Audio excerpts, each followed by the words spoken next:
Então, hoje a nossa palestrante é a professora Rafaela Santos. Ela é economista formada na UERJ, com mestrado em administração do IBMEC e está cursando doutorado em administração na PUC. Pesquisadora nas linhas de marketing e RH, ministra disciplinas para diversos cursos da Universidade Cândido Mendes e de diversos cursos de MBA. Tem 8 anos de experiência profissional em multinacionais na área de vendas, estratégia e projetos. E hoje ela traz esse tema para a gente, que é tão polêmico, porque hoje simplesmente a gente acabou sendo, com essa pandemia, muita coisa, tudo foi pego, né? Tudo foi uma grande surpresa para todo mundo.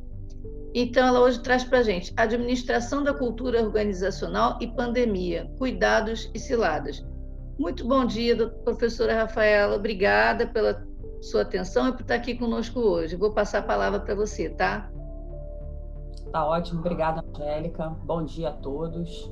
Obrigada pela presença de todos que estão entrando ainda, mas já estão aí também acompanhando esse evento. Eu fiquei muito honrada de receber o convite para participar, principalmente para falar de um tema que ele é já bastante debatido, muitos estudos já publicados em cima desse tema, só que a gente vive um momento único na história que é de ter a experiência de ver esse tema em movimento à medida que o nosso contexto sofreu uma modificação brusca em função da pandemia.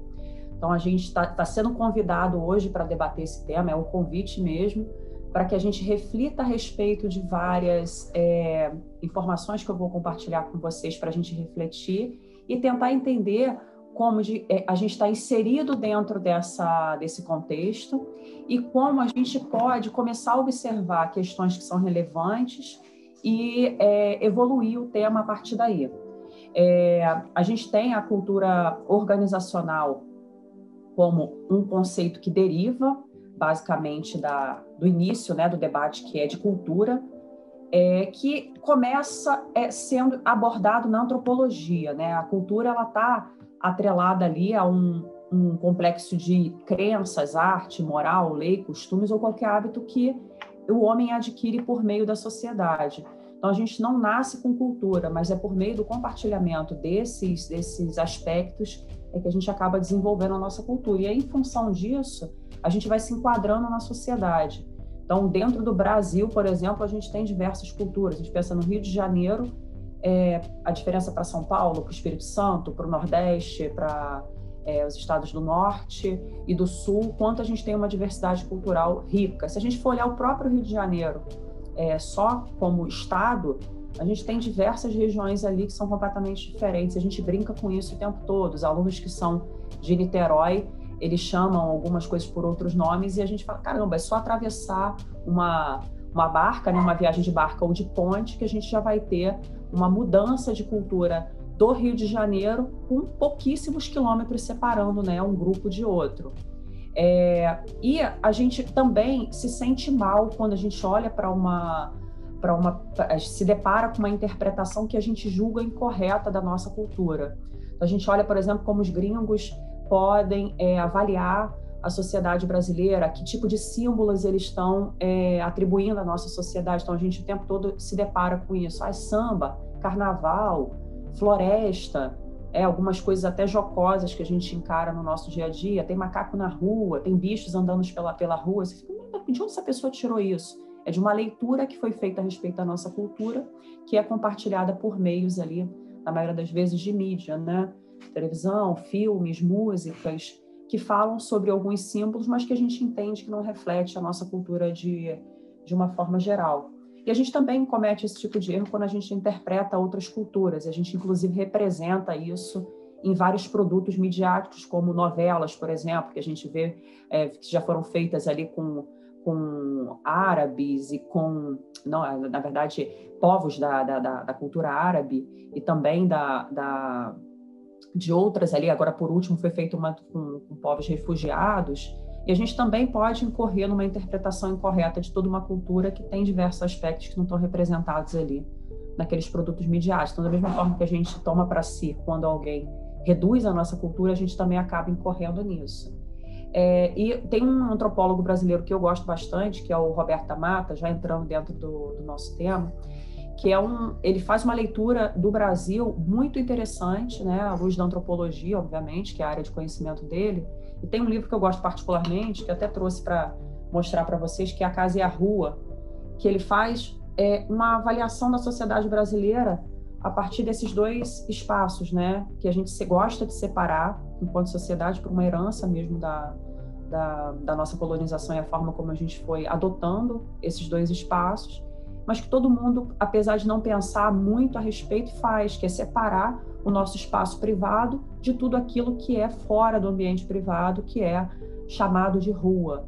Então, tem todo um jargão que é utilizado na sociedade brasileira para a gente não misturar os temas que são da rua, não traz isso para dentro de casa. Isso não deve ser, o nosso espaço privado não deve ser profanado com coisas que são da rua. Ele faz uma leitura, inclusive, de Dona Flor e seus dois maridos, a separação entre esses dois ambientes, assim, faz um bate-volta bem interessante, mas a gente pode começar a pensar nessa rua, incluindo as nossas organizações, né? Pensando quanto o nosso trabalho e a cultura que a gente compartilha dentro da nossa casa, com os nossos familiares, com os filhos, enfim, com todos que estão ali dentro daquele ambiente, ela é uma cultura própria, e quando a gente vai para o espaço de trabalho, a gente passa a compartilhar dos valores que estão presentes ali.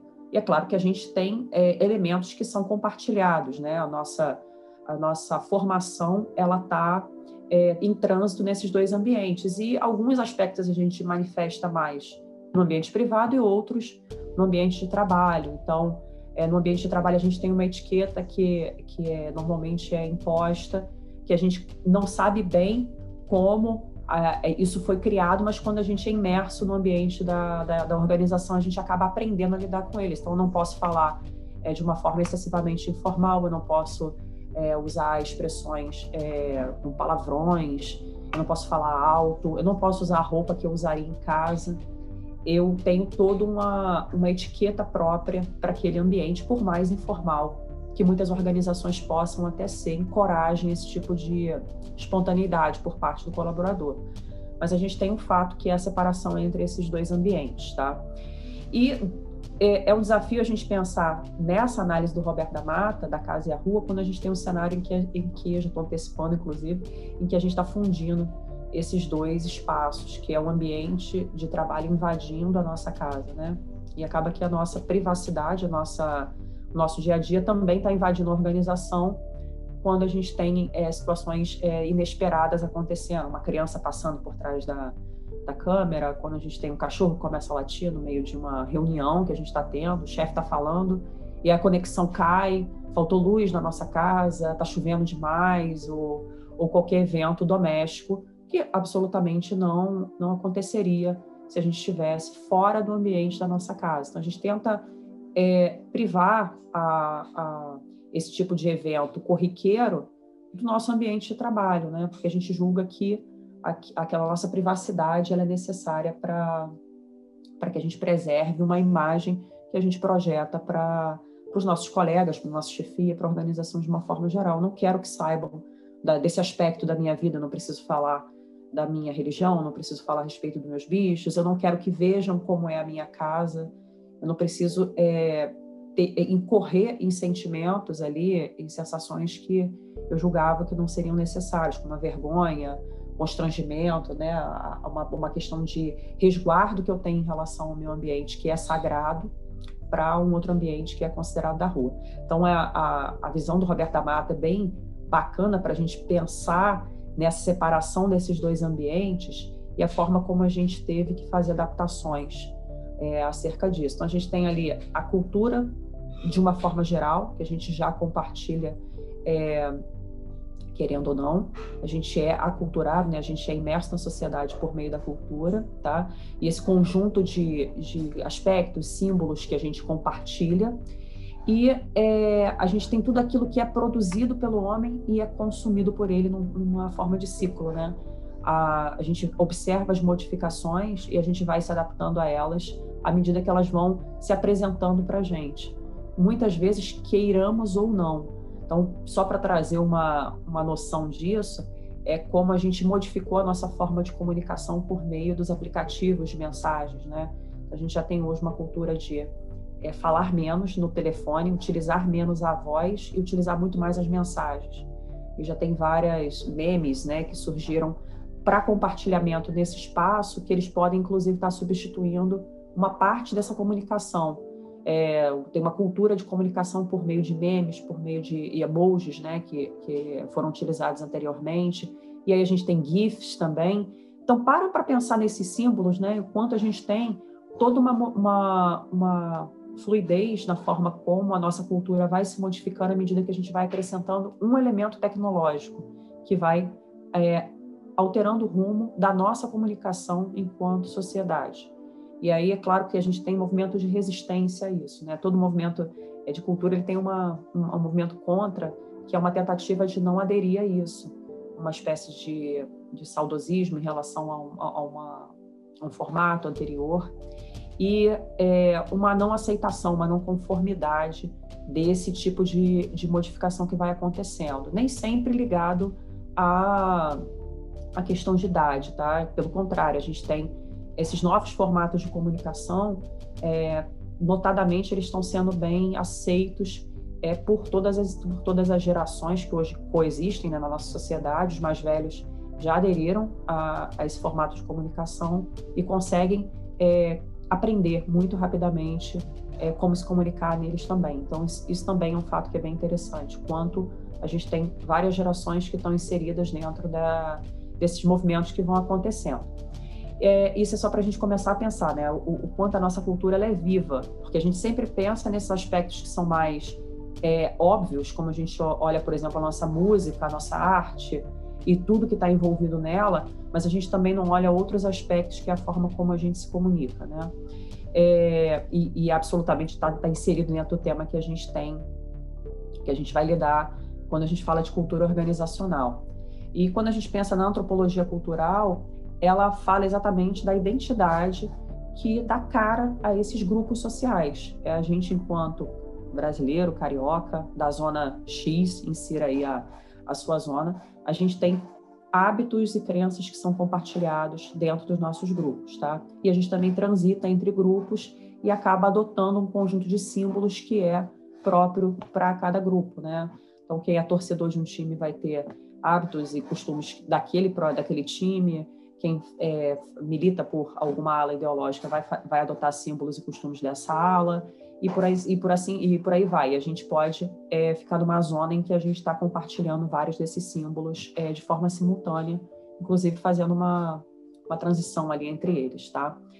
Quando a gente olha para a administração, a gente dá um passo bem atrás lá no início dos estudos de administração, quando a gente tem os engenheiros, né? Analisando as organizações, a gente tem toda uma visão microscópica, muito mais ligada a uma máquina, a organização como uma máquina, como uma pecinha cheia de engrenagens, e o indivíduo ali, ele é visto como uma peça, simplesmente como uma peça, e a forma como ele é incentivado é somente por meio de questões financeiras, né? Então, se eu pagar mais, ele vai ter mais produtividade.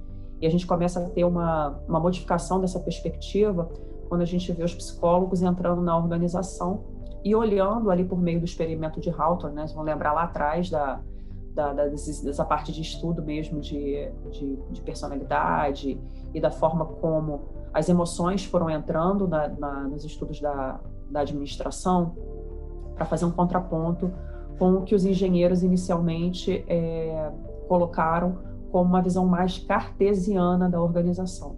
Então, diferente de olhar a organização como um monte de peças, a gente passa a olhar ela como um organismo mais vivo, né?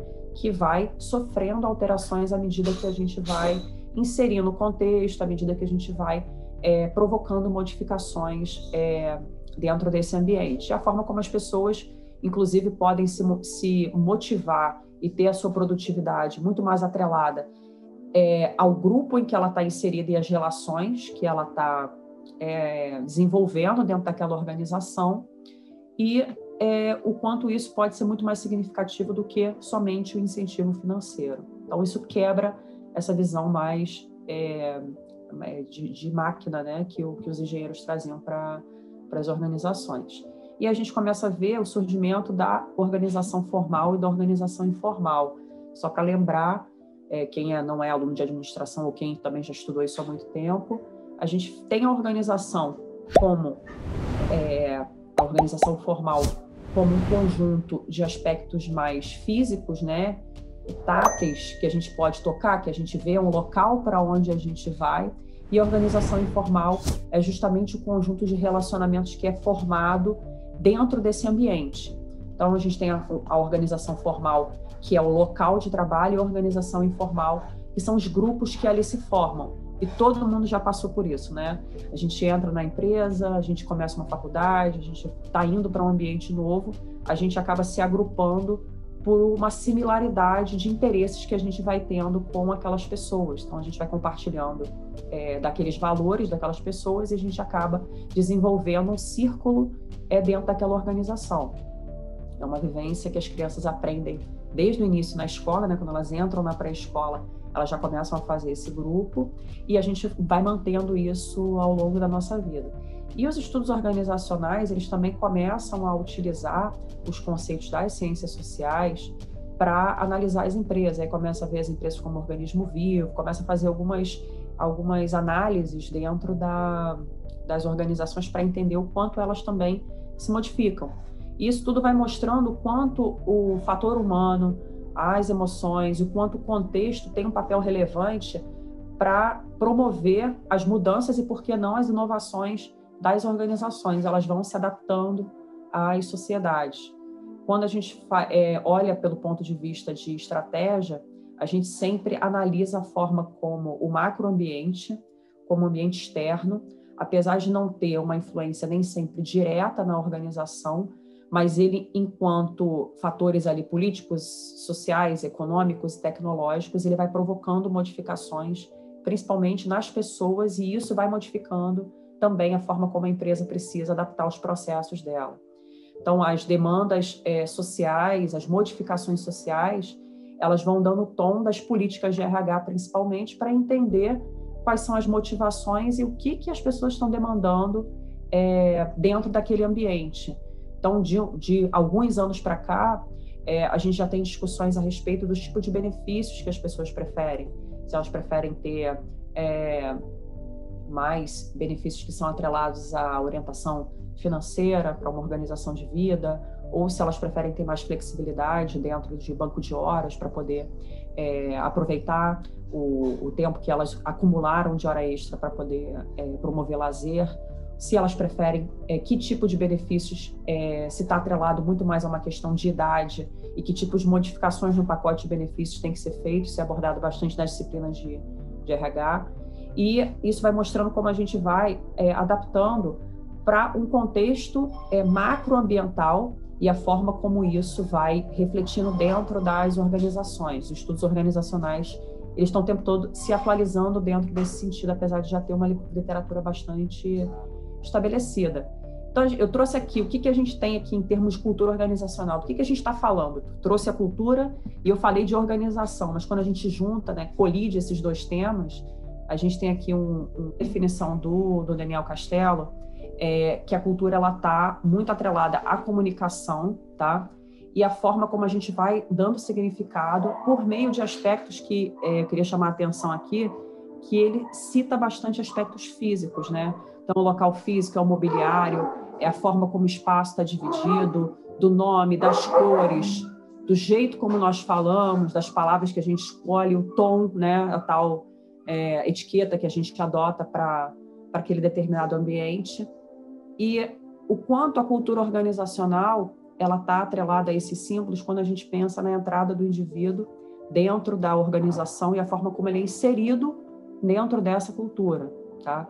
Então, a gente tem uma adaptação dos indivíduos dentro desse ambiente organizacional e a gente vai olhando aqui alguns exemplos, algumas imagens aqui, eu espero que esteja claro aí para vocês, de como a gente é apresentado a essa cultura. Então, as cores, a iluminação, um ambiente que pode ser mais ou menos formal. A gente tem aqui, eu trouxe alguns exemplos aqui para vocês de mesas, baias, aquela formato ali em 4, ou as mesas que são mais amplas, que são compartilhadas para para mais de um grupo, espaços, né? Espaços que são colocados como espaços de convivência, de descompressão para as pessoas terem momentos de relaxamento, pausas, né, durante o seu expediente. E bastante variações que vão acontecendo nesse sentido, mas o Daniel ele trouxe a cultura organizacional bastante atrelado a esse tipo de símbolos que é bastante comum, né, encontrar dentro de organizações. Mas a gente também tem desafios, né, para desenvolver a cultura quando a gente está pensando nos espaços tradicionais, né? Não é fácil desenvolver uma cultura. A maioria das pessoas pode acreditar, de forma até leviana, que a cultura ela se desenvolve por si só, né? Que as pessoas, à medida que elas forem se conhecendo e convivendo naquele ambiente, você vai aprendendo e a empresa vai desenvolvendo uma cultura. Quando, na verdade, a expectativa que a empresa tem como primordial é desenhar aquilo que ela enxerga como a cultura daquela organização e a forma como ela vai conseguir repassar isso para o seu colaborador. E aí eu posso compartilhar uma experiência pessoal, que já até conto sempre nas aulas de RH para os alunos, que são duas empresas do mesmo setor que eu trabalhei, que tinham culturas sendo inseridas no mesmo setor e sendo concorrentes desse setor, elas tinham culturas absolutamente diferentes, diametralmente diferentes.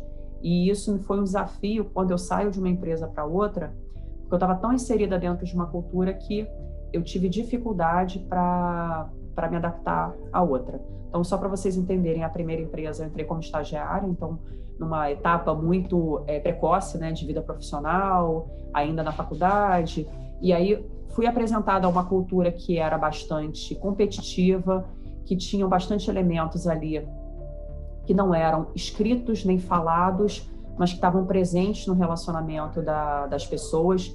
Inclusive, a política de RH era uma delas, então a gente tinha um conjunto de valores que estava descrito ali dentro de portais, só que quando a gente trazia isso para a realidade, os procedimentos eles aconteciam de uma forma completamente diferente, como, por exemplo, o recrutamento interno. Eu aprendi muito rápido que o recrutamento interno ele não era o que estava naquele portal. Então, não acredita nada naquelas vagas que estão ali, aquilo ali é só fachada. Se você quer uma vaga dentro da área tal, você tem que primeiro fazer amizade com aquela área, depois você tem que se apresentar para o gestor, e aí você tem que começar um processo em que ele não vai falar para o seu gestor que você procurou ele, mas ele vai, de forma muito sorrateira, pedir para você fazer parte daquela equipe. Eu achei aquilo tão estranho, falei, mas para que tem um portal que fala de uma política se eu tenho a prática sendo feita de outra forma? Não, mas é assim mesmo, as coisas acontecem assim, aqui é por baixo dos panos, e isso provocava todo tipo de problemas, né? Porque você tinha que gerenciar pessoalmente questões que deviam ser muito bem atreladas dentro de uma cultura sólida. Então, era uma cultura de incerteza dentro de alguns relacionamentos que a gente tinha e de dúvidas que eram geradas em função desses procedimentos. Eu tinha sempre um pé atrás em relação a qualquer procedimento que era escrito, porque eu pensava, se é assim só no papel ou isso é de fato realidade. E eu lembro que isso muito rapidamente era aprendido pelos colegas que entravam ali. Não era questionado, a própria empresa não fazia questão de modificar isso para adotar um formato rígido. Era uma cultura que era compartilhada. E, pasmem, eu me adaptei muito bem a essa cultura a ponto de sentir falta dela quando eu troquei para outra empresa. E aí, por que diametralmente oposta? Porque dentro desse cenário, na outra empresa, os processos eram rígidos e absolutamente transparentes. Então, se tinha uma vaga para recrutamento interno, por exemplo, já que eu falei desse assunto, eu vou fazer o contraponto com isso. Se tinha uma vaga no portal, aquela vaga era aberta, você se inscrevia, o processo era sigiloso, você fazia primeiro uma entrevista com a RH, depois você fazia uma entrevista com o gestor da área, e essa área podia ser vizinha à sua, que o sigilo estava garantido, e se você passasse no processo, você tinha que comunicar ao seu gestor para fazer uma transição sem prejudicar os procedimentos. E eu lembro que quando me falaram isso, eu falei, tá, e o que vocês não estão me falando? que está por trás, assim, disso tudo? E as pessoas, como assim? O que está por trás disso tudo? Eu falei, não, mas não tem uma conversa, assim? Não, não tem. E eu demorei a entender que eu estava inserida numa cultura anteriormente que tudo era muito nebuloso e eu tinha que agir de uma forma meio sorrateira para algo que eu não precisava agir dessa forma.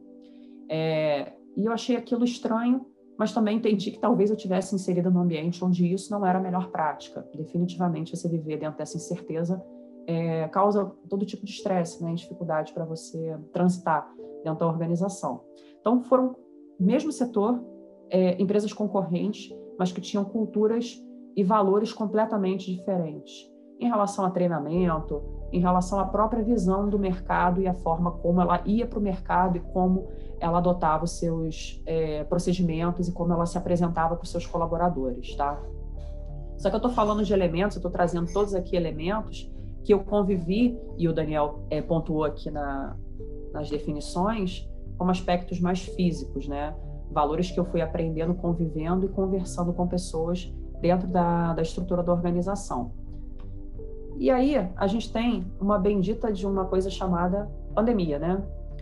E aí, pandemia, essa matéria do jornal É o País, que inclusive eu estou deixando o link para todos aqui, cada slide, eu estou deixando as referências, que são os desafios que começaram a acontecer dentro da cultura organizacional, quando a gente tira o elemento físico, que era um elemento comumente associado à cultura, que são todo o aspecto físico que está ligado, é a cor da empresa, a iluminação, a temperatura do ar-condicionado, é a disposição das mesas, é a forma como você vai de um local a outro, até mesmo o seu deslocamento para o trabalho, chegada no trabalho, o momento de pausa, tudo isso está inserido dentro de algo que nós lemos pela cultura da organização, e a gente passa a ter mais ou menos esse desenho aqui, que é uma ilustração que está nessa matéria do El País, que mostra como a organização ela passa a ser a nossa casa, né? Não só a nossa casa, quando você tem um escritório, né, esse ambiente aqui, mas quando você passa a carregar isso para todos os cômodos da sua casa. Então, você deita junto com o teu computador, você leva o computador para o banheiro, você leva o computador para a pia, né, enquanto você está lavando uma louça, você está dando comida para o seu filho, você está, ao mesmo tempo, você está prestando atenção num áudio que tá rolando dentro de uma reunião, você está tirando lixo e você está com o telefone no ouvido, você precisou dar um pulo na rua para comprar um remédio na farmácia rapidinho, você está em um áudio e aí o atendente está te perguntando e você está falando ao mesmo tempo. Então, esse tipo de desafio que surgiu durante a pandemia, ele coloca em xeque a forma como nós entendemos a cultura da empresa e a forma como isso pode ficar em risco quando você não tem mais os elementos que você associava à organização. Hoje, a sua casa, lembrando lá do Roberto da Mata, seu espaço privado, todos os elementos que estão dentro da sua casa e que eram em separado daquele ambiente profissional, hoje eles estão 100% dentro desse ambiente. Então, já deve ter acontecido para vocês aqui. Tem gente aqui dentro de casa tomando café e falando. O ruído pode estar entrando dentro daqui da minha fala. Meu cachorro latiu agora há pouco. Meu filho daqui a pouco vai entrar para pedir alguma coisa. Então, a gente sai de uma rotina em que a gente tinha separado o momento da empresa, que eram ali as 8, 9, 12 horas por dia, e a gente traz isso tudo para uma rotina que se mistura, né, com esse tempo do trabalho. Então, tudo está sobreposto ali. Eu ainda estou olhando para uma ilustração de alguém que supostamente vive sozinho nessa casa. Mas o normal das famílias que a gente tem observado tem sido uma sobreposição de vários ambientes. A escola, o curso, o judô da criança, que passou a ser online, e tudo isso está migrando para dentro do ambiente doméstico. E a gente se acostumou a pensar nessa situação como algo transitório, como algo que a pandemia vai acabar, né? Se Deus quiser, vai acabar. Então, a gente vai retornar para um formato anterior. Muitas pessoas apresentaram até uma ansiedade em função disso. Quando que volta ao normal? Esse é o novo normal, a tal expressão novo normal começou a surgir e ela está ficando, né? O novo normal, na verdade, o novo tem que sair, né? Ele tem que sair porque ele já está ficando normal. mas como que a gente pensa na situação em que você estava no ambiente da empresa e aí você foi para casa. Mas como que a gente consegue compartilhar cultura enquanto organização do momento que a gente não tem a própria organização presente fisicamente na nossa vida para repassar essa cultura? E aí são os desafios, as ciladas, né, que é o nosso tema, para entender a forma como a cultura ela pode não depender desse espaço, né, essas 4 paredes da empresa, por assim dizer, mas ela também pode passar por outros elementos da comunicação e a forma como a empresa pode estabelecer o contato com o colaborador por meio de novos formatos de trabalho. A gente não sabe até que ponto as organizações vão precisar manter o seu formato home office, e muitas delas manifestam, como a gente vai falar à frente, a intenção de manter o home office porque funcionou bem durante a pandemia. Mas isso também levanta questões que são muito pontuais, que falam a respeito do bem-estar do colaborador, da forma como você tem ali questões psicológicas que estão envolvidas. O professor Geraldo depois vai falar das questões de bem-estar, de saúde, de ergonomia, e até mesmo questões físicas que podem estar atreladas a questões mentais, né, que precisam ser observadas também, e a forma como a gente vai manter esses mundos, né, a casa e a rua coexistindo dentro de um tempo que a gente ainda já não sabe qual é, em função das organizações estarem tendo aí uma predisposição para manter o home office de forma permanente, ou pelo menos como uma boa parte do expediente. Antes mesmo da pandemia, uma dessas empresas que eu trabalhei, ainda tendo muito contato com os colegas que eu fiz, né, durante o tempo que eu trabalhei, eles disseram que a empresa, há coisa de 5 anos atrás, já havia feito uma mudança para um prédio em que simplesmente não haveria mesa suficiente para todos os funcionários. Então, veja, eles saíram de um formato físico onde tinha uma vaguinha para todo mundo, você vai ter uma mesinha para colocar o seu computador, seu copinho de canetinhas, como está aqui, né, nessa mesinha aqui no interior. Você bota seu livrinho, você bota um souvenir, você bota uma foto ali da tua família, o teu copo.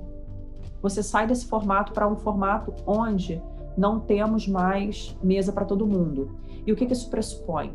Não vai ter setor, não vai ter estação de trabalho fixa para você, então você não tem como colocar o seu copinho, a sua foto, e todo dia você vai ter que fazer uma reserva daquela baia e fazer um check-in naquela baia para ocupar aquele espaço. E essencialmente o que isso estava comunicando para os funcionários era: vamos adotar o home office de forma permanente por meio de um rodízio entre os colaboradores. Você não vai para a organização se você não tiver uma necessidade óbvia. Se você não tiver uma reunião em que você precisa se reunir com seus colegas de outras áreas, por exemplo, que não dá para ser feita por videoconferência, você vai estar na organização. Se você não precisa estar na organização, você vai estar em casa. Então, essa empresa já estava fazendo uma espécie de transição, porque entendeu que isso resultaria numa economia de custo para a sua operação. Então, a ideia inicial não era já inserir o funcionário numa modalidade digital, nem nada parecido, mas já era uma economia de custos e a mudança para um formato de trabalho em que você não depende de estar no ambiente físico. E aí, obviamente, você não está limitado ali dentro do espaço e do tempo da organização para trabalhar. O dia inteiro, né, as 24 horas do dia, elas podem ser utilizadas para trabalho e fica a cargo do funcionário separar os momentos de pausa e até mesmo a sua própria vida privada que tem que ser observada. Tá? E aí tem questões trabalhistas que estão envolvidas nisso também, que os advogados já observam, que é o tempo que você está desempenhando o seu trabalho, o tempo que você não está desempenhando, hora extra, enfim, todas as discussões que estão dentro desse tema, que não é minha área, mas são bem interessantes de serem pensados também. Quando você está respondendo um e-mail ali 10 horas da noite na cama, ou você está fazendo uma caminhada, ouvindo uma reunião, o quanto isso pode significar trabalho ou não. Ou essa discussão ainda é bastante fluida, né, para os advogados.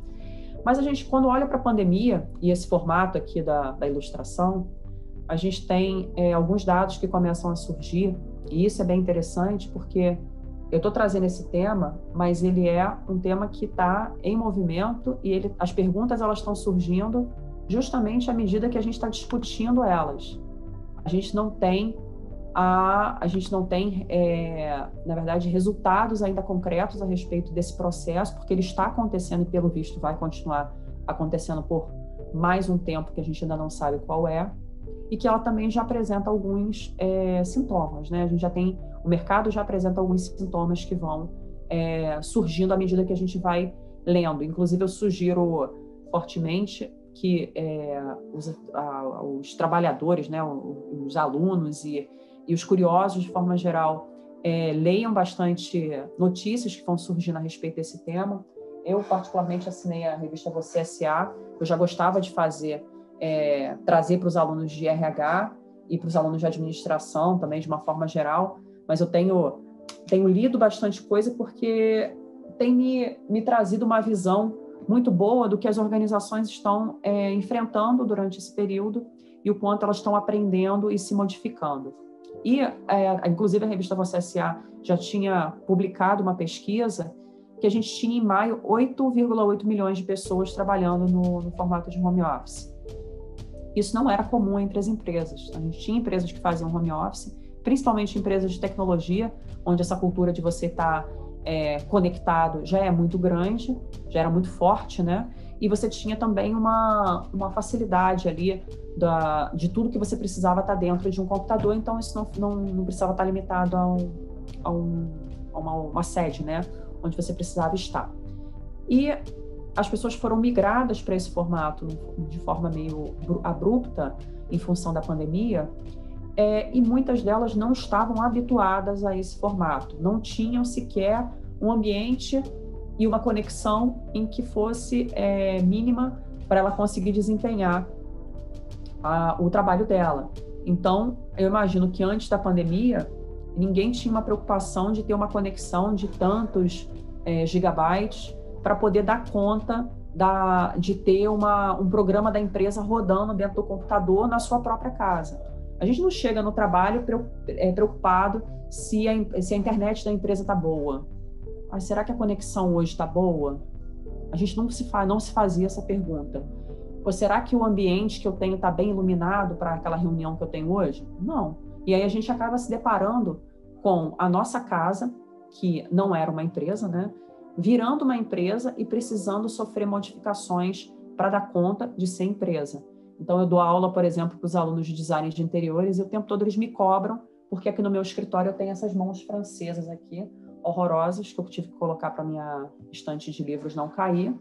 Mas isso aqui não é uma empresa, não pensei num formato de empresa para dar aula, por exemplo. Então, já estou fazendo modificações no meu escritório, na iluminação, inclusive, para eu conseguir ter uma melhor qualidade de imagem para os alunos e também para conseguir transformar o meu ambiente no local de trabalho de forma mais agradável, né? Já que eu vou passar boa parte do tempo nele, então eu vou fazendo modificações. E, inclusive, isso também foi modificando a forma como as pessoas foram adaptando a própria casa. Porque, como ela virou escritório também, muitas pessoas tiveram que transformar um ambiente em escritório para questões que eram ali não reveladas para os colegas, não ficarem tão evidentes. Então, tive muitos alunos que falaram, eu fiquei muito incomodada de ter que fazer reuniões na minha casa, porque eu não tenho um ambiente para fazer reuniões, eu tinha que abrir minha câmera. Então, a melhor conexão era na minha cozinha. E aí, na minha cozinha, minha geladeira está atrás. Eu não me sinto bem fazendo reunião na minha cozinha. Eu não gosto que as pessoas vejam uma parede que não está muito bacana da minha casa. Os alunos de design de interiores ficam pegando no pé aqui das minhas mãos francesas aqui, que são feias.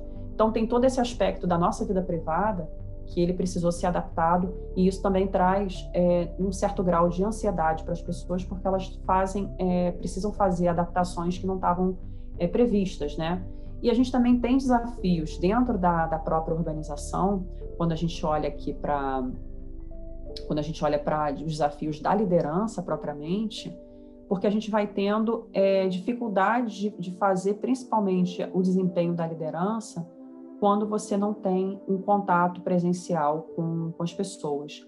como que a gente mantém a motivação das equipes dentro desse cenário, e principalmente num cenário onde a gente está com medo de ficar doente, né? Eu não posso sair de casa, estou com medo de familiares meus pegarem esse vírus, eu estou com pessoas que já estão internadas, tem toda uma preocupação a respeito disso. E como que eu trabalho a motivação profissional do indivíduo quando ele tem questões pessoais que estão sendo compartilhadas dentro daquela vivência, né?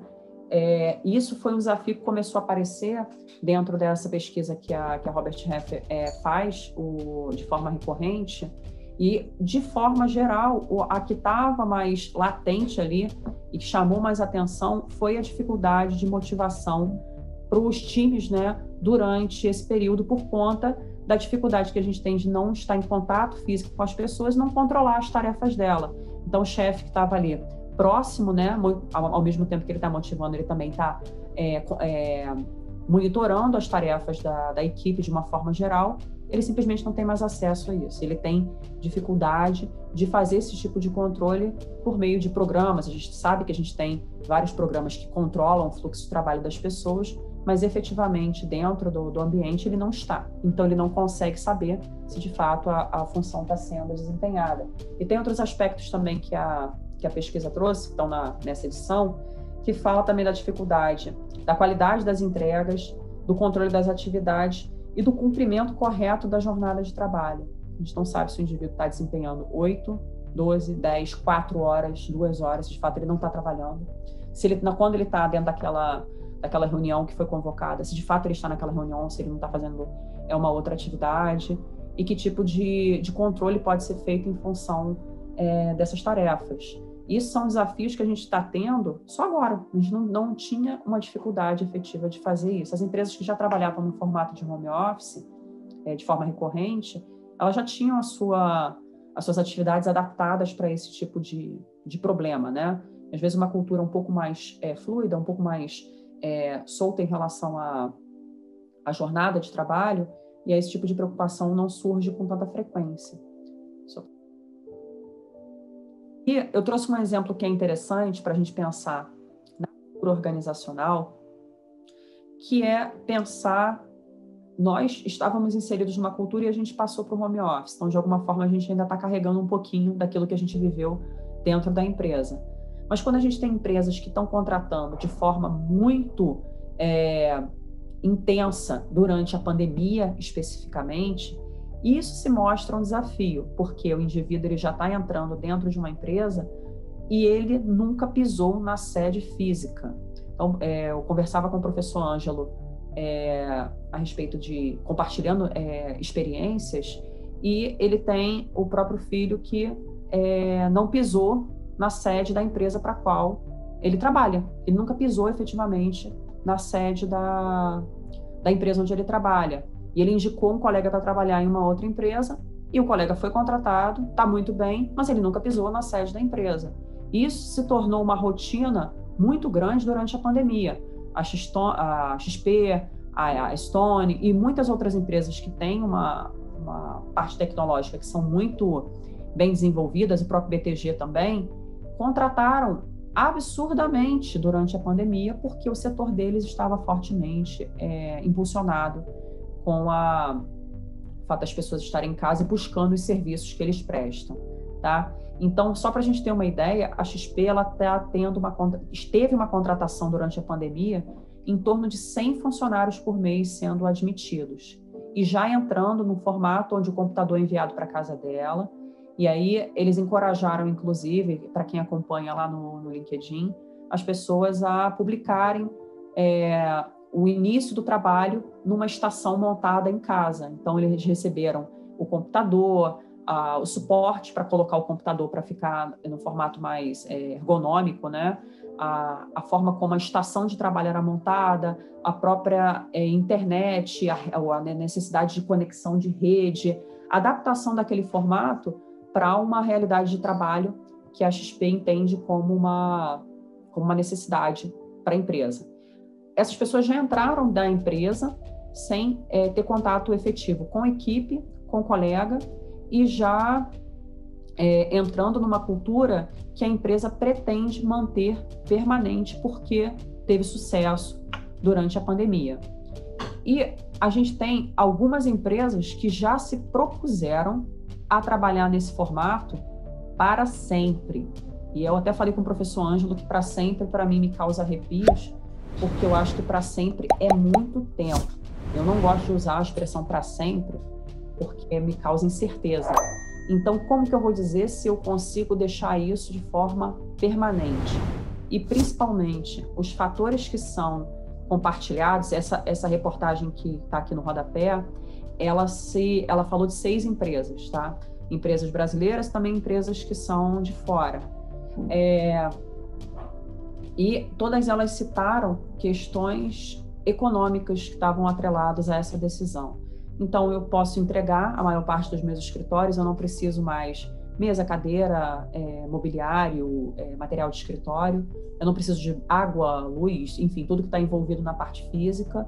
Então, isso me gerou uma economia de custo fixo muito grande, e custo fixo, e estrutura, e economia, e a gente viu que a gente vai economizar nisso, a gente vai economizar, mas a gente não está ainda preparado para discutir as questões que estão atreladas ao bem-estar do funcionário e as necessidades que ele pode manifestar de não conformidade com um formato definitivo em home office. E a pesquisa anterior, né, aqui aparecia aqui na Robert Half, ela mostra que muitos colaboradores podem estar tendo dificuldade de ingressar naquela cultura, de se manter na cultura, de contribuir para a modificação da cultura da organização, do momento que ela está num formato que ela entende como temporário. Esse formato ele não é absorvido por todos e entendido por todos como permanente. Ele é visto como uma situação que a gente está encarando como muitas outras que surgiram durante a pandemia. As crianças estão em casa, não está tendo escola física, tudo foi trazido para dentro desse ambiente, mas isso é transitório. E do momento que a empresa toma uma decisão muito mais ligada à parte econômica de manter esse formato permanente, o que a gente tem é uma dificuldade, assim, um risco para a cultura organizacional, que ela pode não deixar de existir efetivamente, mas ela pode deixar de ser algo mais definitivo para aquele indivíduo permanecer naquela organização. A gente sabe que a cultura é algo que do momento que o indivíduo que ele assimila essa cultura, ele pode ser um fator muito grande para a retenção. Ele pode contribuir para a retenção do funcionário, para a motivação e para a forma como ele escolhe aonde ele vai trabalhar. Quando você tem um descolamento da cultura organizacional do indivíduo, ele pode transitar muito facilmente entre organizações porque ele não se sente ligado, ele não está compartilhando lá aquele sistema de crenças e valores, como a gente falou lá no início.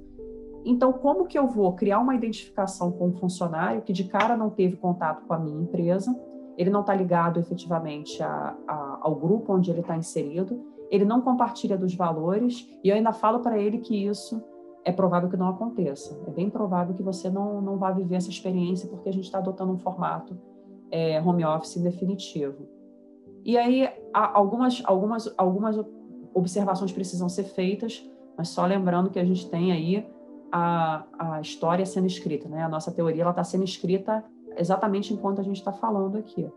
Que a cultura ela pode não estar atrelada tanto a questões físicas, mas a forma como a empresa vai manter a comunicação e o relacionamento com os colaboradores, como ela vai promover o engajamento dos grupos, né? Como ela vai fazer os grupos conviverem dentro de um ambiente e que tipo de correção ela pode tentar adotar quando ela perceber que a cultura está caminhando para algo que não foi aquilo desenhado, principalmente pelos profissionais do RH, ou pelo menos esperado, né? Quando ele não é desenhado, mas ele pode também sofrer modificações e a gente adaptar para algo que o grupo compartilhe. Mas como que eu vou fazer isso se a gente está vendo isso acontecendo aos poucos? Só voltando aqui para a lista das empresas que pretendem adotar esse home office, chama atenção também a Petrobras, né, que tem uma sede administrativa que é grande no centro do Rio e que ela está adotando ali uma possibilidade de fazer a maior parte das posições de trabalho em formato de escritórios inteligentes, né? em uma sede que é otimizada, em que você pode ter a possibilidade de ir, mas que você vai ser muito mais encorajado a trabalhar num formato remoto de forma permanente. E a gente tem que também pensar, precisa olhar que tipo de rearranjos sociais vão sendo feitos em funções de modificações como essas. Como, por exemplo, tipicamente a gente tem capitais que estão atreladas a determinados setores. Então, o setor financeiro, propriamente, está muito centrado em São Paulo. Então, se eu quero trabalhar num BTG, e numa XP, numa grande corretora, eu preciso me mudar para São Paulo. Uma grande consultoria, um centro profissional muito grande do Brasil, hoje o maior centro profissional é São Paulo. Quando eu faço esse tipo de modificação, eu não preciso mais estar em São Paulo. Eu posso estar literalmente em qualquer lugar do Brasil, quiçá do mundo. Mas, pensando em Brasil, eu posso voltar para a minha cidade de origem, eu posso permanecer na minha cidade onde eu prefiro continuar. E, inclusive, a gente já tem bastante relatos de pessoas que passaram a se mudar de determinados locais com aluguel muito caro, uma qualidade de vida indesejada, indo para lugares, mesmo a pessoa permanecendo no seu posto de trabalho, na sua empresa. Até uma família que eu conheço, que o marido, né, o chefe da casa, ele é funcionário da Petrobras. E ele saiu do Rio de Janeiro para morar em Florianópolis, mesmo sendo funcionário da sede do Rio de Janeiro, porque ele está buscando uma maior qualidade de vida e o custo de vida do Rio se mostrou muito elevado para a família. Então, ele tomou a decisão de se mudar para Florianópolis, mesmo estando baseado no Rio de Janeiro. Então, esse tipo de movimentação geográfica, né, já começa a acontecer desde o início da pandemia, porque as pessoas tiveram que tomar decisões a respeito ali do bem-estar, e como elas poderiam estar trabalhando remoto, elas podem trabalhar de qualquer lugar. Então, isso também provoca discussões a respeito de rearranjos que vão acontecendo na nossa vida de forma geral, em função de decisões que a organização toma para um formato de trabalho permanente. Pode ser muito interessante sobre vários aspectos, mas também pode provocar modificações profundas, né, dentro da vida dos seus colaboradores, que também precisam ser observadas. A gente não está aqui como agente do apocalipse para dizer que tudo é ruim, de maneira nenhuma, e é o que é. A gente está vendo as empresas adotando esse formato e a gente tem que observar com um olhar curioso de que forma isso vai se desenrolar e se isso pode ser revertido e modificações que vão acontecendo ao longo do tempo.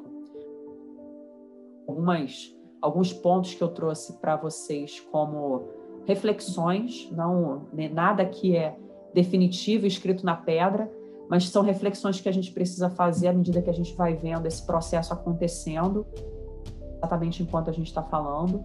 Mas o primeiro ponto é a gente pensar que como a gente vai criar, manter e modificar uma cultura organizacional somente com contato virtual entre empresa e colaboradores. Como que a gente vai trabalhar esse desafio, né? E como que a gente vai promover a vivência dentro da cultura organizacional, principalmente para um novo colaborador, que desde o início da jornada dele dentro da organização, ele trabalha a partir do ambiente privado dele. Então, que elementos que eu vou fornecer para esse colaborador, para ele entender que ele está inserido dentro da cultura da empresa tal. É uma garrafa? É uma estação de trabalho? É uma ligação? É uma cartinha que eu vou receber? É uma lembrança do meu aniversário? É uma inserção do meu ambiente doméstico dentro da rotina da empresa? Encorajamento a esse tipo de compartilhamento? A gente precisa estar olhando com um olhar pouco preconceituoso para esse tipo de modificações que podem acontecer, porque eles vão acontecer e já estão acontecendo. Alguns provocam desconforto para algumas pessoas, como, por exemplo, eu tive um colega que estava compartilhando um incômodo que para ele surgiu, porque ele trabalha no home office, mas ele tenta se comportar como se ele estivesse na empresa. Então, ele se veste com uma camisa social, coloca uma camisa de gola, não coloca gravata, porque não precisa, mas coloca uma camisa de gola. Da cintura para cima, ele é executivo, para baixo a gente não sabe se está com short do pijama, se está com chinelo, a gente não sabe de que jeito ele está, mas ele tenta, daqui da tela, né, desse quadradinho onde ele aparece, ele tenta estar dentro de um formato profissional. E ele está no escritório, ele fecha a porta, ele pede para as crianças não fazerem barulho, ele isola o cachorro, o passarinho, coisa do tipo. E aí ele está numa reunião e ele percebe que a colega está sentada com o laptop numa rede. Uma rede. A pessoa sentou numa rede. E absolutamente ele fez uma interpretação, no meu ver, preconceituoso, de que a pessoa não estava levando o trabalho do home office a sério, quando na verdade ela só escolheu um local para sentar. Eu falei, poxa, mas a postura dela na reunião foi ruim? Ele falou, não, ela falava do mesmo jeito, só que ela estava sentada numa rede. Como que ela faz uma reunião sentada numa rede? O que vai dizer para a gente se estar sentado numa rede é certo ou não? Ou estar com uma camisa social amarradinha até o pescoço, eu cintura para cima, o meu escritório em silêncio, uma boa iluminação. É isso que está falando que é o correto para a minha etiqueta? O que vai dar a liga dentro disso e o que vai dizer o que é certo e o que é errado? A cultura organizacional. Se a cultura da empresa preconiza que você se comporte como se você estivesse no escritório, então é claro que ela vai estar errada de estar deitada na rede enquanto ela faz a reunião. Mas se a cultura da organização diz que não tem problema, que seu cachorro pode aparecer durante a reunião, que situações inusitadas são compreendidas e compartilhadas por todos, então ninguém pode dizer, por mais que queira olhar com um olhar preconceituoso, que isso é errado. Mas a única forma que a gente vai entender o que é o correto e o que é não incorreto, mas indesejado, é a cultura organizacional. E isso só a empresa pode comunicar para os seus colaboradores, não pode ficar a cargo de cada um interpretar o que é o correto e o que é errado. A empresa tem que informar de forma objetiva e que tipo de elementos são aceitos dentro dessa vivência num formato que a gente está precisando se adaptar. Então, que tipo de postura é esperado e que tipo de erros e acertos são previstos dentro desse formato, tá? Então, esse é um desafio muito grande que a gente tem, porque a cultura seria muito fácil de ser apresentada dentro de um processo de imersão, como tipicamente acontece. Imagino que todos vocês já tenham passado por isso, é imerso, né? Levado para um dia ali de imersão, onde você é apresentado aos processos e todo tipo de elementos que são parte da cultura organizacional, e à medida que a gente vai convivendo, a gente vai entendendo isso melhor. Mas quando a gente não está dentro do ambiente da empresa, a gente é muito desafiado a pensar como a gente vai estar absorvendo isso. E o maior desafio para a organização é que o funcionário simplesmente não absorva isso, que ele não se sinta parte de nada. Eu não estou convivendo com ninguém, eu não vejo ninguém, as pessoas me ligam enquanto eu estou fazendo outras coisas, na verdade aquilo virou um estorvo, né? Porque está dentro da minha casa e eu não consigo estar dentro da minha casa ao mesmo tempo. Mas como que a organização pode contornar esse tipo de questões, né? Para toda empresa, para todos os setores, de forma única, é correto adotar o home office?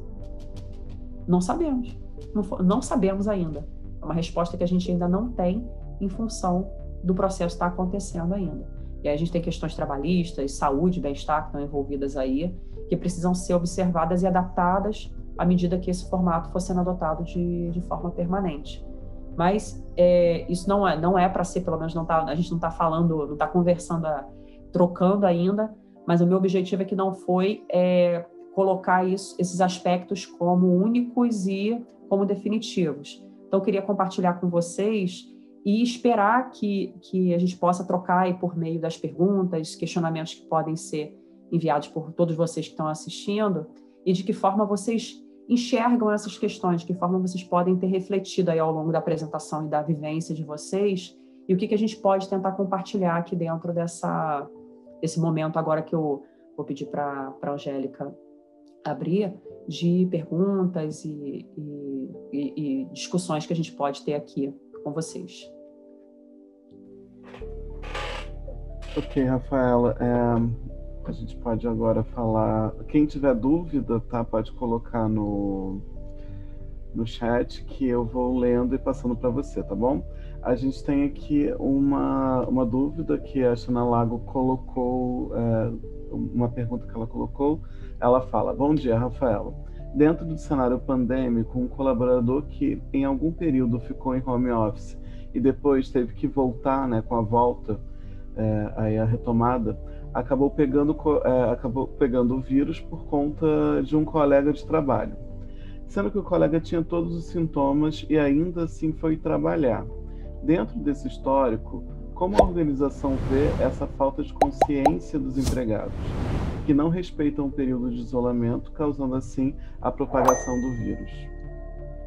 Esse é um ponto, Shana, bem interessante, que é que a gente faz bastante discussões também dentro do grupo de RH, que é a sobreposição do nosso perfil pessoal e profissional, principalmente quando a gente está muito exposto, né? E a forma como a organização ela vai reagir a esse perfil que, sem uma exposição, ela não teria conhecimento. E a gente teve algumas situações que foram acontecendo ao longo da pandemia, em que as pessoas cobravam uma postura da empresa por conta de uma irresponsabilidade que era vista por parte de alguns colaboradores de estarem não estarem respeitando o isolamento e de estarem trazendo esse risco para a organização. E ficou um ponto muito delicado, porque ela não está presente dentro da vida privada, mas ela acabou sendo afetada, a organização, né, passou a ser afetada pela vida privada do colaborador, que tem um outro ponto também, além da questão de falta de consciência e da forma como isso pode ser abordado até por um aspecto legal por parte da empresa, mas também a forma como a própria postura do colaborador no período da pandemia, por meio de redes sociais, ela também passou a ser alvo de cobranças por parte de pessoas para a empresa. Então, a Shana não estava respeitando o isolamento social. A Shana publicou que ela estava num barzinho no centro da cidade, sem máscara, quando ela deveria estar em casa. Inclusive, a empresa compartilha a visão de como que a empresa lida, e isso também tem acontecido de forma recorrente e tem ficado ali numa zona de dificuldade de gestão da empresa, que é a sobreposição dessa responsabilidade pessoal com as consequências que podem ocorrer para a empresa e até uma cobrança ali por meio de uma espécie de um linchamento por parte de outras pessoas de atitudes que a empresa tem que tomar contra um colaborador que provocou aquele tipo de situação ou que se manifestou de forma desrespeitosa, como a gente viu alguns casos expostos em rede social. Como que a empresa lida com isso? Mas ele estava no momento fora do trabalho dele, mas ele não está em isolamento porque a empresa proporcionou isso para ele e porque pelos órgãos de saúde isso está sendo imposto. Como que a pessoa não está respeitando? Mas quem está ali é o trabalhador ou quem está ali é um indivíduo? Existe diferença? A pergunta que surgiu existe diferença? Eu posso cobrar a Shana enquanto indivíduo de forma diferente da Shana enquanto profissional? Como que a empresa vai lidar com isso? E o RH tem tido dificuldade de entender essa zona. Até convido até o professor Ângelo para comentar a respeito disso, que tem uma vivência muito forte dessa área, de como que você separa esses perfis, né? Como que isso é diferenciado, se é que pode ser diferenciado numa situação onde todo mundo está exposto e todo mundo toma conhecimento a respeito das atribuições ali de responsabilidade, como que a organização lida com esse tipo de desafio. E não tem resposta, não tem, porque cada empresa está adotando uma postura que entende como correta. Se ela entende que a pessoa é responsabilizada de forma civil por aquilo, inclusive passível de demissão, ela vai tomar as atitudes para aquilo, desligando o colaborador, a pessoa respondendo, ou se ela entende que não tem uma responsabilidade efetiva na ação daquele funcionário, ela pode simplesmente dizer que não vai se envolver naquela questão pessoal. Mas o que a gente tem visto efetivamente é o envolvimento efetivo das empresas em medidas que são cobradas, como foi o caso de manifestação de não concordância com as políticas da pandemia, sendo passível de demissão por conta de termos de responsabilidade que as pessoas assinaram de permanência em casa e respeito dos termos do isolamento social. Foi o caso até de um caso que apareceu na televisão, da pessoa que se manifestou que não precisava usar máscara, e aí foi filmada, foi exposta na internet, descobriram rapidamente onde ela trabalhava, a empresa foi cobrada e rapidamente a empresa mandou ela embora porque ela estava em desconformidade com um termo que ela assinou de permanência em isolamento, certo? Mas isso também vale para posicionamento político. Quando eu faço um posicionamento político, quando eu faço um comentário racista, homofóbico, transfóbico, que seja, quem está falando é a Rafaela profissional ou é a Rafaela pessoa? E aí cobram a Cândido Mendes que eu seja responsabilizada. Como que a Cândido Mendes vai responder a esse tipo de manifestação completamente errada que eu fiz? Como que é? Mas é a Rafaela professora ou é a Rafaela indivíduo? Tem diferença? A gente chegou nessa discussão. Tem diferença? A Cândido vai compartilhar desses valores que eu estou expondo ali numa rede pessoal? Então, é todo um cuidado que a gente tem que ter hoje na exposição da nossa figura, porque não existe mais zona de sobrepor, não existe mais zona separada em relação aos nossos perfis. O profissional e o pessoal eles estão sobrepostos. E a gente responde civilmente, profissionalmente, para coisas que podem não ser vistas mais como inseparadas, né? Até mesmo para coisas banais, um posicionamento a respeito de time, né? Eu posso falar coisas muito feias a respeito dos torcedores de outro time e depois vem alguém e fala, e aí, como que você vai reagir em relação à manifestação que essa pessoa fez? Que absurdo, as atitudes têm que ser tomadas. E aí a empresa passa a ter que responder socialmente por valores que foram manifestados por aquela pessoa numa esfera pessoal, mas que organizacionalmente aquilo não é compartilhado. Xana, me desculpa, eu me estendi aqui na minha fala. Tô roubando tempo de outros colegas. Espero ter contribuído para a tua dúvida. Mas alguém tem alguma pergunta? Angélica, professor Ângelo? Posso contribuir? Por favor. Nesse momento de pandemia, a sua exposição foi perfeita, tá, Rafaela? Eu só queria contribuir com um dado. Nesse momento de pandemia, nossa cultura, ela está sofrendo um sobressalto extraordinário. Quando eu vou à rua, e eu vou pouco à rua, eu fico vendo as pessoas de máscara, eu fico assim pensando, poxa, que mundo é esse? Que quando eu olhava na televisão, as pessoas na China, no Japão, usando máscaras, eu achava aquilo uma coisa meio estranha, né? E hoje em dia, por exemplo, as mulheres muçulmanas, elas usam máscara e virou moda para todo mundo, né?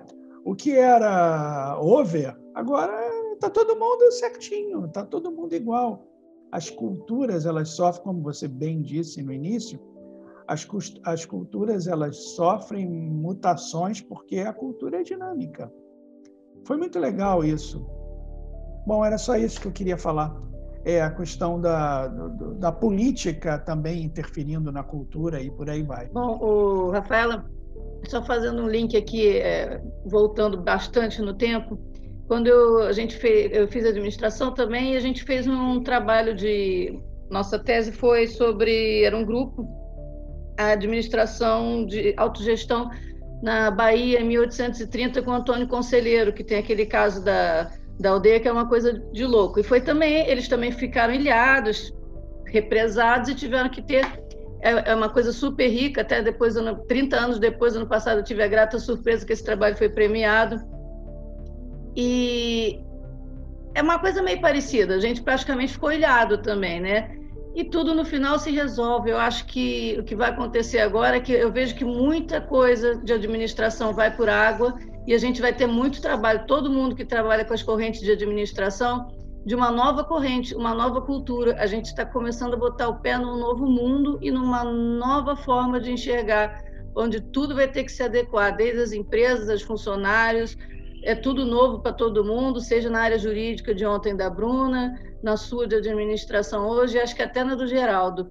A gente tem um novo mundo onde estudantes e professores estão aprendendo muita coisa. Então, é isso que a gente tem que se preocupar, porque está todo mundo junto, tendo que estudar de novo bastante e começar aí um novo tempo. Mas achei excelente a sua explanação, quero agradecer muito essa disponibilidade, eu acho que vai agregar bastante, não só hoje, mas no canal, quando esse vídeo for. Muito obrigada, Rafaela. Quando você precisar da gente, é só procurar, tá bom? Não por nada, foi um prazer. É um tema que eu gosto bastante. Eu até falava com o professor Ângelo antes de começar a palestra e ele colocou muito bem que da mesma forma que os cientistas estão sendo obrigados aí a fazer uma correria em torno da vacina, inicialmente quando você tem uma demanda, né, para fazer uma vacina de uma doença qualquer, você tem lá um tempo, um horizonte, e a gente vai fazendo, observando, vai e volta. E com a pressão que está acontecendo, os cientistas estão tendo que desenvolver a vacina à medida que eles vão olhando o ambiente. Então, surgiu um novo sintoma. Vamos lá, olha ver isso aqui, reação. O paciente apresentou tal sintoma. O que estava envolvido lá na pesquisa manifestou uma coisa que não foi esperada. Um paciente morreu. Então, está acontecendo tudo ao mesmo tempo em que a vacina está sendo desenvolvida. E aí isso provoca também apreensões, né? Quando a gente pensa em tomar a vacina, a gente fica, caraca, não teve tempo. E aí, como vai ser? E o professor Ângelo falou que a gente tem que ter mais ou menos essa visão quando a gente pensa nos estudos que estão acontecendo em torno da cultura organizacional, do RH, da administração. Diversas áreas de conhecimento estão dentro dessa mesmo balaio agora, porque a gente está... Educação. Nossa, é demais. Eu tenho 2 crianças em casa e eu fico pensando quantos profissionais de educação estão tendo que lidar com diversos temas de forma inesperada em função de um cenário que não era esperado por ninguém, e aí questões emocionais, questões de bem-estar, da saúde das crianças. Comecei a ter efeitos inesperados em casa em função disso. As crianças começaram a ficar com colesterol alto, começaram a modificar a alimentação, o interesse pelo ensino também se modificou por conta do não contato com os colegas, o desinteresse por vários temas. Muita coisa foi acontecendo, e com a organização a gente tem a certeza de que, à medida que isso for caminhando, a gente tem muito material para olhar, a gente vai ter muito dado, muita coisa para analisar e entender que, não falar de novo normal, mas que a gente vai ter muita coisa que vai ser adaptada para um outro formato, uma fluidez, né, dentro do ambiente de trabalho que pode ser adaptado rapidamente para uma nova necessidade, apesar da gente não esperar isso. A gente não quer o Covid-20, Covid-Pro, a gente não espera isso, mas uma necessidade que pode acontecer de um trabalho remoto, de forma mais abrupta, de repente, em função de chuva, né? Hoje teve uma chuva no Rio de Janeiro, ninguém vai conseguir chegar no escritório. Sem problema, vai todo mundo trabalhar em casa porque já estava sendo esperado esse formato. Todo mundo já está preparado, né? Teve uma situação qualquer, um prédio pegou fogo, a gente já está preparado para trabalhar de forma remota, de forma muito mais fluida. Mas a própria cultura e a forma como isso vai modificar, a gente só vai fazer igual o cientista, né? Como o professor Ângelo falou, a gente só vai, à medida que isso for acontecendo, a gente vai pegando os dados, vai olhando com as crianças, com os adultos, com a faculdade, com o ambiente de trabalho, tudo a gente está pegando ao mesmo tempo para depois tentar entender, de fato, o que aconteceu e como a gente saiu depois disso tudo, né? O que saiu de produto aí depois desse período. Mas agradeço também o convite e a oportunidade de estar falando para vocês. Obrigada. Rafaela, eu posso falar alguma coisa rapidinho? Pode. Bom dia, pessoal. Bom dia. Bom dia. Olha, Rafaela, eu queria dizer para você que a sua mão francesa não está feia aí não, viu? Atrás da sua prateleira. Não achei feia, achei muito comportadinha, direitinho, viu? Adorei a sua palestra, foi maravilhoso. Mas eu queria acrescentar para vocês o seguinte: se vocês já conheceram alguém com máscara e até hoje não sabe como ela é, você fala com ela, passa na rua, vai comprar não sei o quê, você vê ela sempre de máscara, eu não sei quem é a pessoa.